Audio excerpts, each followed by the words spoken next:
قاعدين تشوفوا في الخيط الاحمر بين حوايج بلو بيبي. هذه نورمالمون كل الجيريان تعرفها. هذه من بين الحوايج تاع ناتنا وجداتنا بكري، العجايز اللي نقول لكم تحكموا فيها. كاين حوايج نقول لكم كملوا فيها، كاين اللي نقول لكم ام يضروا البيبي نحيوهم.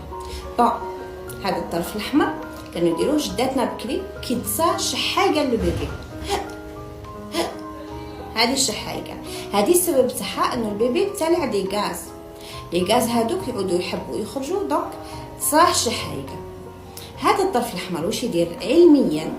نحطوه بين حواجب البيبي بين عينيه بريسك.